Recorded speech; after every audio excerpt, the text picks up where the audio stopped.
Objet NO, SCP-4.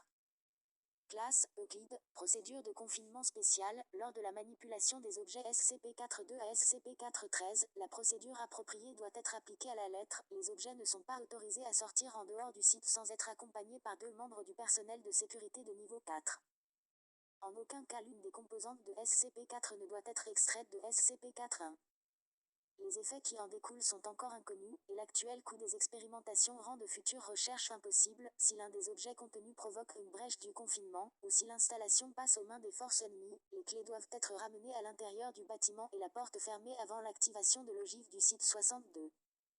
Tout déplacement non autorisé des clés hors de la zone d'essai est un motif d'élimination immédiate. Une accréditation de niveau 1 est nécessaire pour tout accès à SCP-4-1, une de niveau 4 est nécessaire pour l'utilisation de SCP-4-2 à -13. Description: SCP-4 se compose d'une porte de grange en bois ancien SCP-4-1 et d'un ensemble de 12 clés en acier rouillé SCP-4-2 à SCP-4-13. La porte elle-même est l'entrée d'une usine désaffectée à données supprimées. Histoire chronologique: 2 juillet 1949, un groupe de 3 adolescents pénètre illégalement dans une propriété fédérale à proximité de Redacted et trouve la porte, selon leur témoignage. Ils ont trouvé un trousseau de clés rouillées dans une boîte postale en fer, et ont conclu que les clés déverrouillaient cette porte. Ces derniers sont placés en détention après être entrés en contact avec le shérif Redacted lorsque l'un de leurs amis SCP-4K01 disparaît. 3 juillet 1949, les autorités locales ont trouvé la main droite coupée de SCP-4K01, à 8 km de SCP-41. D'autres parties du corps de SCP-4K01 sont retrouvées éparpillées dans un rayon de 32 km autour de l'usine. Grâce à l'interrogatoire, les mineurs appréhendés disent aux autorités que, lors de l'ouverture de la porte avec une des clés, SCP-4K01 a été déchiré en plusieurs morceaux, et chacun d'eux disparu. À ce stade, la fondation SCP prend le relais de l'enquête. 4 juillet 1949, l'agent Redacted obtient les clés des autorités locales afin de commencer les tests. Ces derniers montrent que SCP-4-2 à SCP-4-13 rentrent toutes dans un seul verrou sur la grande porte. 12 membres du personnel de classe D sont affectés pour tester les effets de la porte. Sur les 12 sujets essayant une clé pour entrer dans la pièce, seulement 2 survivront. Tenter d'ouvrir la porte avec n'importe quelle clé autre que SCP-4-7 et SCP-4-12 a causé un démembrement des sujets.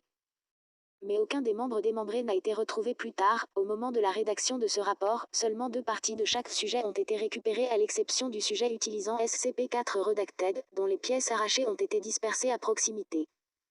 Les autres ont tout bonnement été effacés de la réalité. Sur les 2 sujets survivants, un seul ayant utilisé SCP-4 est réapparu sain et sauf, l'autre est revenu dans un état quasi catatonique, seulement capable de revenir de la salle, avant de s'effondrer sur le sol, et a dû être retenu de force afin de l'empêcher de se crever les yeux. Voir l'annexe A, les effets sur la santé mentale de SCP-4-12. Le sujet utilisant SCP-4 annonça qu'il était entré dans une grande salle, incroyablement grande pour la taille réelle du bâtiment adjacent. Après sa sortie, SCP-4 a été laissé ouverte et une escouade armée de niveau 3 est entrée. La taille de la salle est impossible à mesurer, le cadre de la porte, et les personnes dans la salle sont les seules choses capables d'être touchées ou éclairées. 16 juillet 1949, les jeunes et le shérif Redacted sont éliminés. 2 août 1949, Redacted est déclaré comme zone dangereuse pour cause d'explosifs militaires non désarmés, et une clôture est érigée pour empêcher toute intrusion civile. Des tests visant à déterminer les risques de l'exposition à l'environnement derrière SCP-4 commencent. 12 janvier 1950, des anomalies de l'espace-temps résultant de l'exposition à SCP-4 sont confirmées. Le test est suspendu jusqu'à nouvel ordre. 3 juillet 19 Redacted, les restes non répertoriés de SCP-4K01 sont apparus de façon inattendue en dehors de SCP-41. En dépit qu'il a été tué des décennies auparavant, les restes de SCP-4K01 ne sont pas décomposés et sont encore chauds au toucher. Le sang n'a pas coagulé. Les restes sont en détention provisoire pour d'autres tests. 4 juillet 19 Redacted, les restes non répertoriés de l'un des 12 sujets apparaissent de manière similaire à ceux de SCP-4K01. Les restes ont été désignés SCP-4K02. Les enregistrements montrent que SCP-4K01 et K2 ont tous les deux utilisé SCP-4 Redacted. 21 mars 1999, avec la prolifération massive d'armes nucléaires et n'étant plus qu'à Redacted de la Troisième Guerre mondiale, la construction d'un abri a commencé à l'intérieur de SCP-41. Le site est utilisé pour le stockage de ressources pour Redacted Person jour. 21 avril 1999, Redacted a ordonné que l'intérieur du site de SCP-41 soit élargi pour inclure le stockage d'urgence pour tous les spécimens mobiles SCP Redacted ainsi qu'une base de Redacted pétaoctets de données pour le stockage de toutes les données concernant les objets SCP. L'installation est maintenant désignée comme le site 62. 25 septembre 2000, le site 62 est opérationnel, les laboratoires et unités de confinement sont installés et peuvent contenir les spécimens les plus dangereux. La sauvegarde de la base de données de la Fondation a commencé, 25 janvier 2001, à cause des anomalies temporelles voire anomalies de l'espace-temps ci-dessous.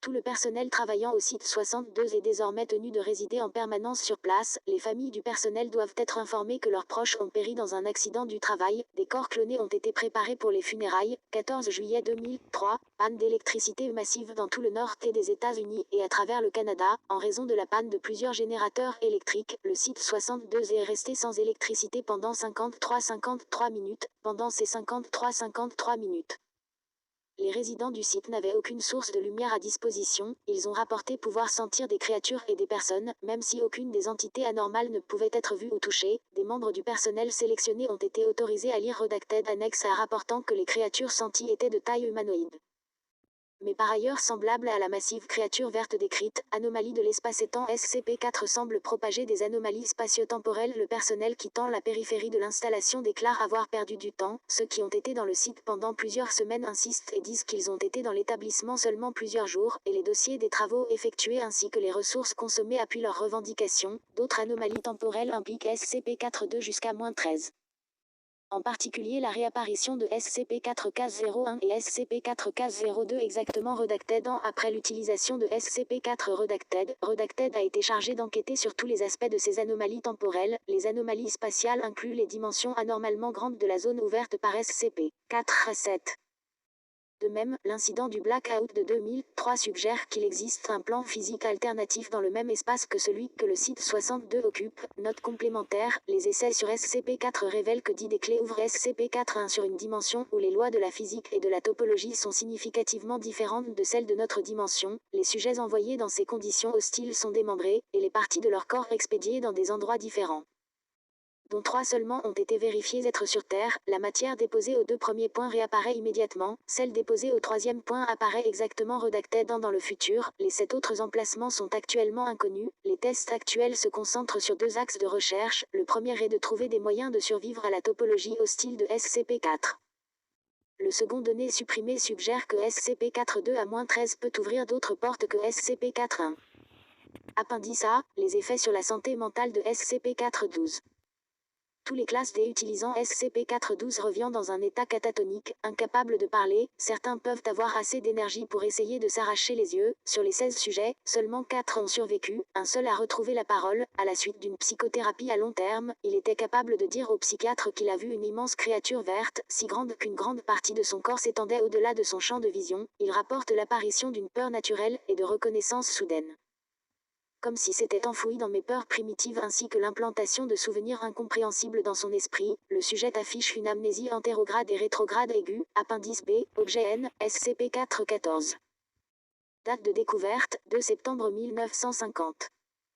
Origine de l'objet, l'objet a été découvert ailleurs dans la zone de l'usine, dans le bureau du gestionnaire récemment découvert. Description, l'objet apparaît comme une grande 182 cm x 129 cm boîte en bois. La boîte peut être déverrouillée par la clé sans danger, SCP-4-7, ainsi que 5 des clés dangereuses voire documents SCP-4-1.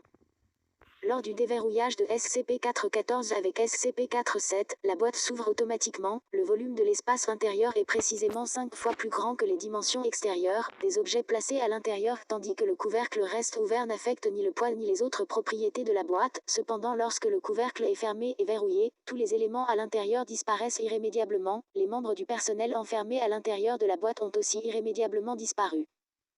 Bien que perdre du personnel de cette façon semble affecter de manière significative les rêves vécus par données supprimées.